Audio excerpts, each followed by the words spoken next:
Seja qual for a doença, prevenir é sempre o melhor remédio. Mas no caso das doenças renais, que evoluem quase sempre sem sintomas, a prevenção ainda é mais importante e é sobre ela que nós temos que efetivamente aprender. Razão pela qual hoje temos connosco o Dr. Aníbal Ferreira, que é médico nefrologista e presidente da Sociedade Portuguesa de Nefrologia e para quem eu peço já um grande aplauso.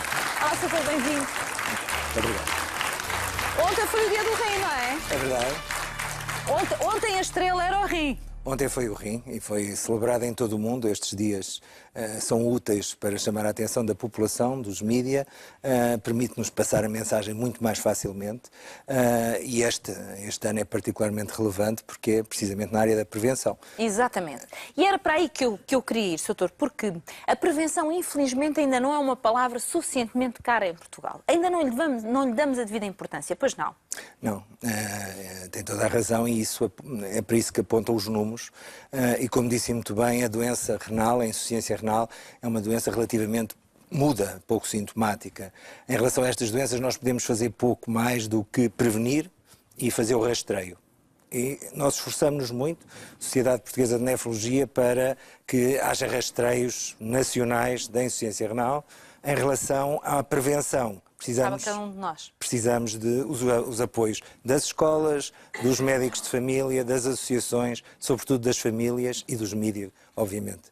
Então, vamos para uma série de passos que o Sr. nos trouxe e que são fundamentais para falarmos desta prevenção e gostaria que explicasse cada um deles. Vamos então para o primeiro passo, porque aqui realmente temos que ajudar os espectadores e quem nos está a acompanhar a mudar então os seus hábitos de vida. Qual é o primeiro passo de prevenção? Primeira informação importante para nós. Bom, nós este ano resolvemos, Sociedade Internacional, definir 8 grandes áreas para fazer a prevenção. Até porque estamos a dirigir-nos muito à população mais jovem. Porquê? Porque temos a noção que quanto mais cedo nós conseguirmos começar a fazer esta prevenção, melhores resultados temos. Não só porque eles são o fermento para as gerações mais velhas, vimos isso em várias áreas, mas também porque a insuficiência renal, em muitos casos, começa muito cedo a desenhar-se. Por exemplo, há um estudo extremamente interessante, publicado há 2 anos por uma associação portuguesa, que é a Associação Portuguesa contra a Obesidade Infantil, que mostrava que 1/3 das crianças entre os 2 e os 12 anos já têm excesso de peso.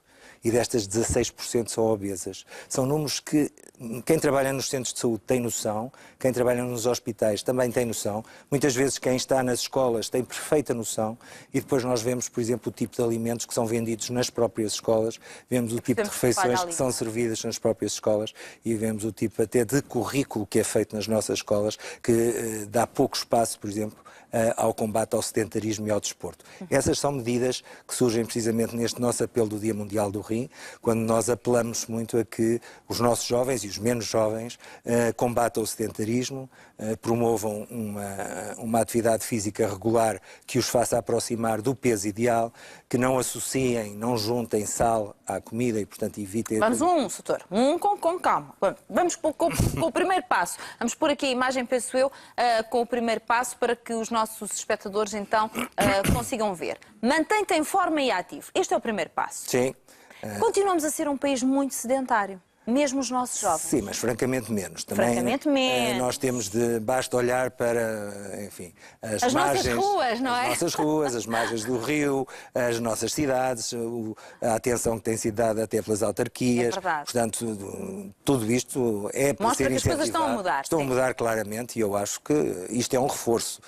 E este apelo também é precisamente um reforço. Estamos melhor em termos de cobertura também no que diz respeito aos riscos, quer de hipertensão, quer de diabetes, mas é um dos primeiros este ano, visto que o tema é a obesidade, e a obesidade como causa da insuficiência renal per si, visto que... Mas, desculpe interromper, o senhor pode explicar, porque eu acho que isso é extremamente importante, pode explicar a ligação direta entre obesidade e um problema renal, para as pessoas perceberem porque é que os nossos rins sofrem quando temos peso a mais? Nós temos classicamente uma associação muito clara entre obesidade e aumento da diabetes, sobretudo da diabetes tipo 2, e entre obesidade e hipertensão. Nos países mais desenvolvidos, as principais causas de insuficiência renal são a diabetes e a hipertensão. Portanto, isto é relativamente conhecido, nada de novo, mas é uma ligação muito relevante. Mais importante, nos últimos anos surgiu a própria obesidade per si, de uma forma direta, como mediadora de lesões, quer a nível do rim, quer do coração. Isto é, as pessoas obesas têm uma inflamação crónica. Estão sempre a produzir algumas hormonas. O nosso tecido adiposo produz hormonas que são pró-inflamatórias e que vão provocar a aterosclerose, vão provocar as lesões nas artérias, vão provocar o entupimento nas artérias coronárias e nas artérias renais e vão provocar, por esse motivo, insuficiência renal. Ok. E não só, É por curioso, exemplo... porque a ligação percebe-se perfeitamente.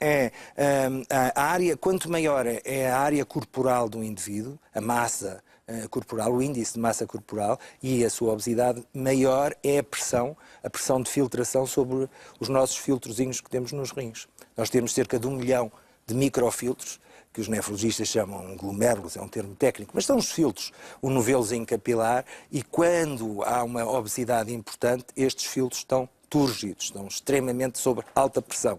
E essa alta pressão vai fazer com uma hiperfiltração, estão sobreaquecidos, estão a funcionar mais do que deviam e vai acontecer mais tarde que vem a desenvolver insuficiência renal em idades mais jovens. Portanto, em vez de ser aos 70, 75, 80 anos, que é aquilo que nós costumávamos ver numa população que é normal, que já tenha uma insuficiência renal importante, começamos a ver muito mais cedo nos doentes obesos ou com excesso ponderal de longa data.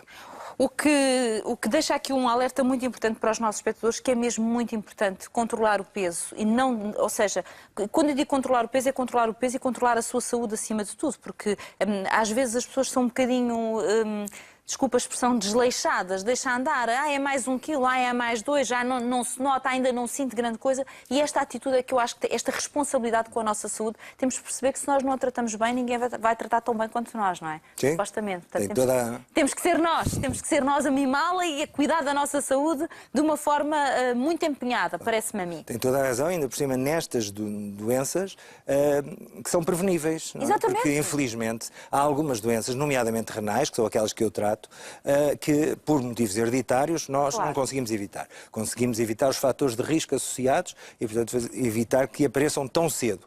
Agora, no caso da obesidade, a obesidade, em termos mundiais, é a segunda causa de morte prevenível. É muito interessante. A primeira é o tabaco e a segunda é a obesidade. Se nós prevenirmos estas duas, conseguimos evitar as duas principais causas de morte que nós conseguimos reverter.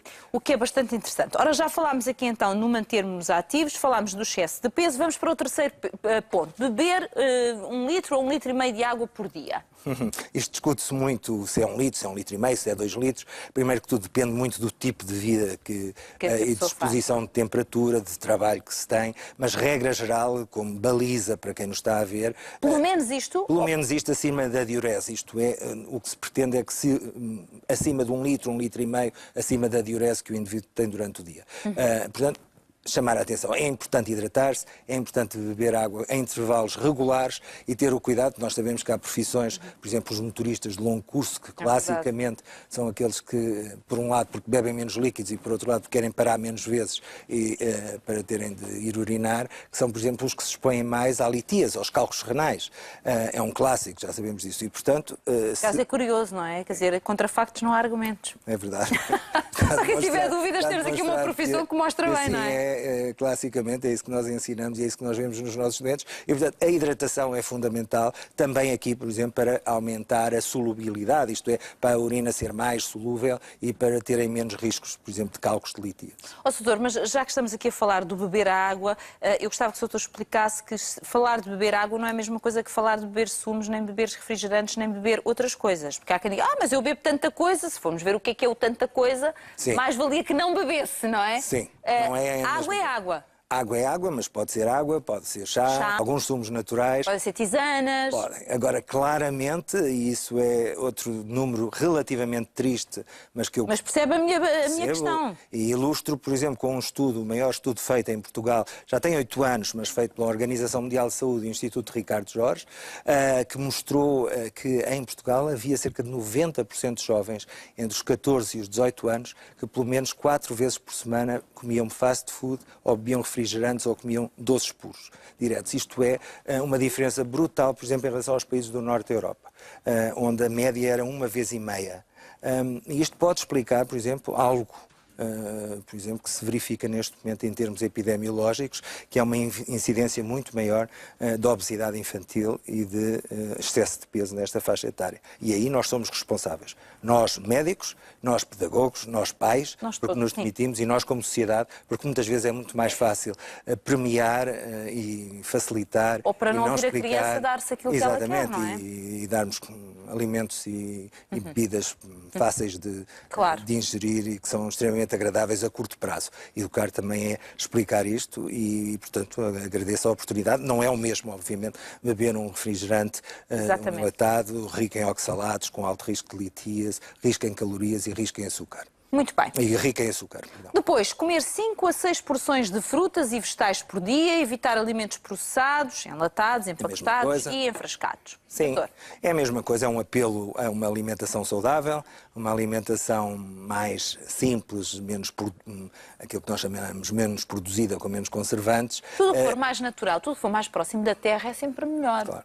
Exatamente. E pensarmos assim, não é? E com intervalos regulares, tentar evitar a todo o custo que haja intervalos superiores a 2 horas e meia, 3 horas, sem alguma ingestão de calorias.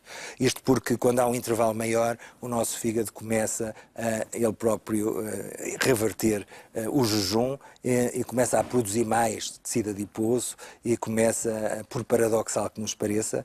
engraçado. Engraçado não tem graça depois, nenhuma. Quando nós vamos ingerir, aquilo que as pessoas dizem que engordam muito mais, é verdade, engordam muito mais porque têm diversas hormonas em circulação que vão promover a absorção de todos os alimentos que ingerem depois de um período maior. Nós sabemos, por exemplo, que conseguimos controlar o peso quando pomos as pessoas a comerem 2 horas e meia, ou 2 horas e meia, ou 3 em 3 horas, porque têm um perfil endocrinológico completamente diferente. Ou seja, o nosso corpo é precavido. Como durante X tempo não lhe damos alimento, ele, no fundo, procura socorrer-se do que há. Assim que cai lá qualquer coisa, deixa-me armazenar já isto tudo, que é para ver se... Lê dessa forma, interpreta, isto é difícil, sabe-se lá quando é que eu volto a ter... Sei lá, quando é que me vão dar de comer outra vez, deixa-me armazenar isto tudo aqui. Mas passa-se exatamente. Mas é isto, não é? Parece-me que a explicação... É, porque isto é a passagem, quando nós, enfim, os nossos antepassados comiam calmamente, quando lhes apetecia, puxando da árvore, os alimentos, quando passavam por alguma coisa que era interessante, e no oposto disso temos pessoas que tomam o pequeno almoço às vezes tarde, e depois fazem uma segunda refeição, às vezes à noite, e vão-se deitar. Isso é obviamente, claro. E vê-se com frequência, infelizmente. Não, vê-se, para não falarmos do que vemos as pessoas ingerir como primeira refeição do dia, que também se dava-nos aqui muito que falar. Bom, vamos a mais um ponto, destes pontos então, que são importantíssimos, reduzir o consumo de sal, doutor. O sal é um inimigo importante dos nefrologistas e dos cardiologistas, no sentido de... De todos nós, doutor, não é só vosso. Não, mas nós também... O sal é importante porque nós precisamos ter sódio e precisamos dele para algumas trocas e algumas funções no nosso corpo. Portanto, quando eu digo que é um inimigo nosso, é porque quer os cardiologistas com insuficiência cardíaca, quer os nefrologistas com insuficiência renal, precisamos muito que os nossos doentes, pelo menos, não associem mais sal àquele que já compõe os alimentos. E, portanto, fazemos um apelo muito grande a que utilizem temperos naturais, ervas, que se habituem pouco a pouco a ir reduzindo o sal. Regra já isto não se consegue de um dia para o outro, mas quando o conseguem fazer, é muito frequente passarem muito bem e só se sentem depois quando vão a um sítio qualquer e lhes fazem uma refeição muito rica em sal. Doutor, mas quer explicar, porque muitas pessoas não compreendem e depois isso torna difícil mudarem comportamentos, não compreendem porque é que o sal é assim tão perigoso, ou seja, mas o que é que o sal faz quando entra no nosso corpo para representar um perigo tão grande? É capaz de nos arranjar aqui alguma imagem que faça as pessoas entenderem? Fundamentalmente, o sal precisa de estar diluído na mesma concentração para manter a nossa atividade, por exemplo, cerebral, e a nossa atividade na maior parte dos nossos órgãos nobres. Ponho aqui o coração e o rim, enfim, porque acho que é um órgão muito importante. Não vou doutor nefrologista. Não, sou um bocado suspeito, não, mas é verdade. E sobretudo porque é o órgão, por excelência, que é responsável pelas trocas do sal. Isto é o rim, é o órgão... É um megafiltro. É um megafiltro, mas mais do que um filtro. A gente já vai ao sal. O rim é o órgão responsável pela hipertensão, mais nenhum. É no rim que nós produzimos hormonas que vão provocar a tensão alta, é no rim que eliminamos mais ou menos sal e é através do rim que eliminamos mais ou menos água. Isso é Portanto, é só este órgão que é então responsável já que o pela trouxe, hipertensão. explique lá, se conseguir através Este disto. é eu trago aqui um rim, para as pessoas terem ideia, esta é a dimensão de um rim Ele normal. abre-se, para nós vermos. Ele abre-se, mas este é um rim normal visto Isto é de fora, dimensão um rim real? É dimensão real. É o que tem um rim, tem uma artéria a vermelho por onde entra o sangue, tem uma veia por onde sai o sangue depois de filtrado e tem aqui um uretero, que é este cinzento mais claro, por onde sairá a urina que vai para a bexiga. Dentro do rim, o que nós temos, em cada um dos dois... Mas já a minha ignorância, eu não sei porque meti na cabeça que um rim era francamente mais pequeno que isto. Não. Não sei, nunca ninguém me disse, quer dizer, já podia ter perguntado. Isso é que vale a pena trazer.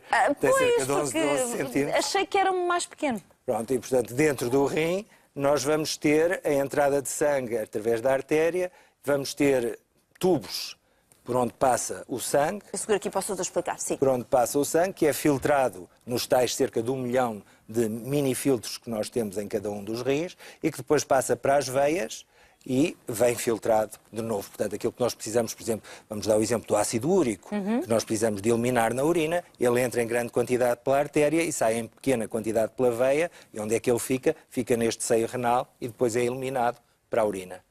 Portanto, se ficar muito concentrado, pode provocar cálculos de ácido úrico. Portanto, digamos que aqui no meio do rim forma-se a urina que depois é eliminada. Isto é é uma máquina muito perfeita e faz muita coisa. É um órgão que, primeiro que tudo, 1/4 do débito cardíaco passa pelo rim, em cada vez que o nosso coração funciona. Portanto, entre 20% e 25% vai diretamente para o rim, sensivelmente o mesmo para o cérebro, o que mostra a importância deste órgão para todos o nosso metabolismo. Por exemplo, os medicamentos que tomamos, mais de 80% deles são só eliminados pelo rim, são totalmente eliminados pelo rim.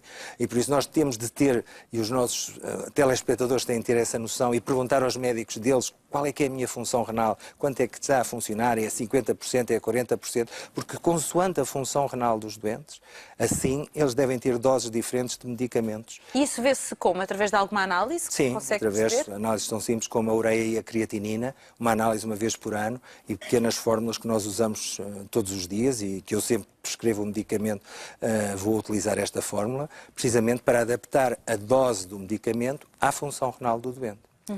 O sal, respondendo à sua pergunta, para não deixar no ar, é extremamente importante porque nós temos de ter um equilíbrio, não podemos estar com um nível de concentração de sal muito elevado no sangue, porque senão provocava-nos alterações a nível cerebral. Claro. Portanto, quando nós temos mais sal em circulação, há chamada de água para dentro dos vasos para manter a mesma diluição. Ao haver mais água, há mais hipertensão. Se há uma tensão mais elevada, mesmo que não seja a que se mede, é a que se reflete aqui no rim. Aqui no rim. E, portanto, enquanto o rim funciona bem, ele compensa, mas compensa à custa do tal esforço exagerado. E, ao fazer isso, desenvolve insuficiência renal. Portanto, acrescentar sal é meio caminho andado para ter insuficiência renal, ou pelo menos ter hipertensão. É melhor começarmos a pensar noutras alternativas. Ora bem, eu penso que em termos de passos os mais importantes já foram aqui ditos. Sim. Agora, gostava, doutor, que nos dissesse quais são as principais patologias do rim, ou seja, aquelas que são mais comuns, efetivamente, que surgem com mais frequência. O mais frequente de tudo é a insuficiência renal. A insuficiência renal, como um todo, as pessoas ouvem dizer eu sofro dos rins, os meus rins não estão a funcionar normalmente. Não falo só do envelhecimento, porque a partir dos 45 anos nós perdemos cerca de 1% ao ano de função renal. No entanto, a população de um país desenvolvido como Portugal, como a maior parte dos países da Europa, Canadá e Estados Unidos, tem cerca de 7 a 10% da população com insuficiência renal. Portanto, 1 milhão de pessoas em Portugal têm insuficiência renal. Esta é uma doença importante. É muito. Isto não é para assustar, obviamente não vamos dizer... Mas é a realidade. Sim, mas não é, isto não significa que 1 milhão de pessoas estão em risco de fazer diálise, por exemplo, ou de ser transplantados, não é isso. Estamos a falar de vários graus de insuficiência renal e por isso é que é muito importante este tipo de programas e este tipo de chamadas de atenção, que é para evitar que as pessoas saltem de um estado para o outro, e nós definimos de 1 a 5, sendo que no estadio 5 é a regra geral quando as pessoas estão à beira da diálise ou a necessidade de fazer transplante. Portanto, esta é a situação mais frequente a insuficiência renal. É a insuficiência renal crónica, que Quais são as causas que levam à insuficiência renal crónica mais frequentemente? A diabetes, à cabeça e a hipertensão arterial. Vamos lá bater aos mesmos pontos. Sempre, mas são as doenças, a epidemia do século, do nosso tipo de vida. Depois temos, muito importante, a obesidade, que falamos agora. Temos muito importante a automedicação. A automedicação, eu repito, porque é frequente em algumas faixas etárias. Mas a automedicação... A automedicação é as pessoas irem à farmácia comprarem medicamentos... Eu sei, mas de todo tipo... Não. Comprarem analgésicos, anti-inflamatórios não esteroides, por exemplo, os anti-inflamatórios que muitas vezes se dá para doenças reumatismais e que se tomam sistematicamente, que são de eliminação renal, sem ter atenção à função renal residual, é uma causa frequente de insuficiência renal. Isso é tão comum, infelizmente. Pois é, por isso estamos aqui a dizer entre as mais frequentes, cá está, uma que nos leva muitas vezes os doentes a serem internados e, em alguns casos, a precisarem de fazer diálise precisamente por isso.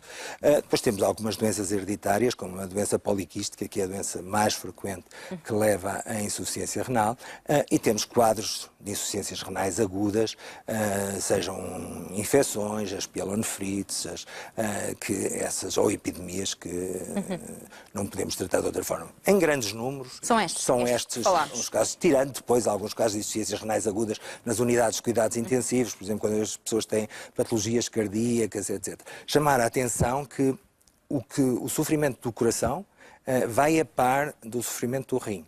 Nós, os cardiologistas e nós, trabalhamos muito em conjunto e agora falamos de síndromes cardiorrenais. Porquê? Porque os fatores, como se vê, hipertensão e diabetes, que atingem o coração, que provocam a aterosclerose, são os mesmos que lesam o rim. E por esse motivo, nós temos muitos doentes com insuficiência renal que depois ficam com insuficiência cardíaca. Até por isto que estávamos a falar, ficam com hipertensão, retenção de sal, hipertensão a nível cardíaco e, sobretudo, o contrário. A insuficiência cardíaca leva também à insuficiência renal. Eu penso que aqui deixámos muitas informações importantes. Não sei se quer deixar uma mensagem final, Soutor, antes de nos despedirmos, relativamente ao tema desta tarde, já que a tónica foi colocada aqui na prevenção, é a tónica também para este ano. Eu não sei se quer deixar alguma mensagem final aos nossos espectadores. Não, a mensagem é que Portugal... Não tenham medo da prevenção, para já. Sim, primeiro que tudo, prevenir é o que vale a pena, Exato. porque aqui podemos mudar, até porque na área depois do tratamento, da parte curativa, seja nas insuficiências renais mais graves, na diálise e no transplante, Portugal está no pelotão da frente nos países mais desenvolvidos. E é nas fases iniciais que nós temos de atuar. Exato. E aí há muito a fazer e depende de nós. Muito bem. Soutor, agradeço a sua presença, foi muito bom ouvir todos estes esclarecimentos e penso que aprendemos todos muito. E é importante, agora está nas nossas mãos, também nos cabe fazer a diferença. Muito obrigada e muitas felicidades. Um grande aplauso.